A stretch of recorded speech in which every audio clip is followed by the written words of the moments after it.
क्या आपको लगता है भगवान मंदिरों के कठोर नियमों के भूखे हैं, या उन्हें सिर्फ हमारे सच्चे दिल के प्रेम की तलाश है? आज हम आपको एक ऐसी कथा सुनाएंगे जहां स्वयं जगन्नाथ जी ने अपने भक्त के लिए सारे नियम तोड़ दिए। ये कहानी है भोली और सच्ची भक्त कर्माबाई की, जिनके लिए भगवान कोई पत्थर की मूर्ति नहीं बल्कि उनके अपने छोटे से लल्ला थे। कर्माबाई का सुबह का नियम बाकी सभी से बिल्कुल अलग था। जहां दुनिया सुबह उठकर पहले खुद को पवित्र करती है, वहीं कर्माबाई का दिल ममता से भरा था। उन्हें लगता था कि रात भर सोने के बाद उनका छोटा सा बच्चा भूखा होगा। उनके इस निश्चल प्रेम के आगे स्वयं इस जगत के स्वामी एक प्यारे से बालक का रूप धारण कर लेते थे। इसीलिए बिना नहाए, बिना किसी पूजा पाठ के आंख खुलते ही कर्माबाई सबसे पहले रसोई में जाती।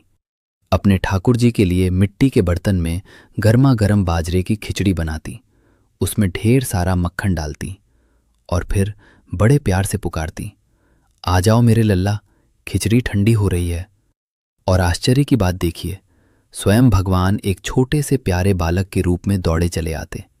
जमीन पर बैठकर कर्माबाई के हाथों से वो बिना नियम कानून वाली खिचड़ी बड़े ही चाव से खाते। भगवान और भक्त का ये अटूट और निष्काम प्रेम सालों तक ऐसे ही चलता रहा। लेकिन एक दिन कर्माबाई के गांव में एक कठोर और घमंडी साधु महाराज आए। जब उन्होंने कर्माबाई के इस पवित्र प्रेम को अपनी साधारण आंखों से देखा तो वो क्रोध से आग बबूला हो गए। उन्होंने देखा कि एक औरत अशुद्ध अवस्था में बिना स्नान किए परमात्मा को भोग लगा रही है। साधु ने चिल्लाते हुए कहा, तुम्हें शर्म नहीं आती? तुम बिना स्नान किए भगवान को भोग लगा रही हो।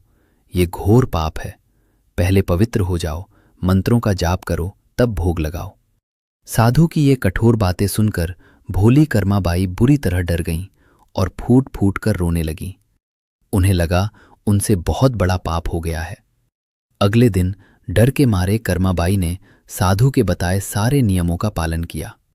वो सुबह जल्दी उठी, नदी के ठंडे पानी में स्नान किया, ध्यान लगाया, फूल तोड़े और लंबी पूजा की।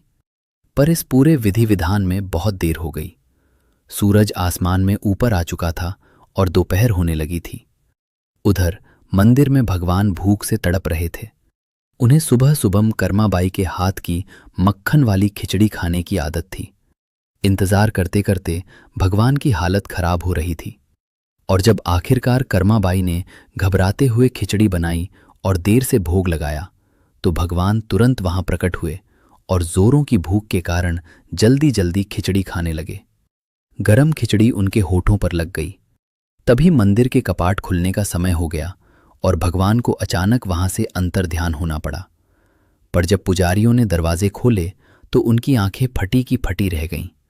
जगन्नाथ जी की विशाल मूर्ति के होठों पर असली खिचड़ी लगी हुई थी। उसी रात भगवान ने उस साधु को सपने में दर्शन दिए और डांटते हुए कहा, मुझे तुम्हारे नियमों और मंत्रों से कोई मतलब नहीं, मैं सिर्फ निश्चल प्रेम का भूखा हूं। दोस्तों, भक्ति में दिखावा नहीं, समर्पण जरूरी है। अगर कहानी दिल को छू गई हो तो कमेंट में प्रेम से लिखिए। जय जगन्नाथ।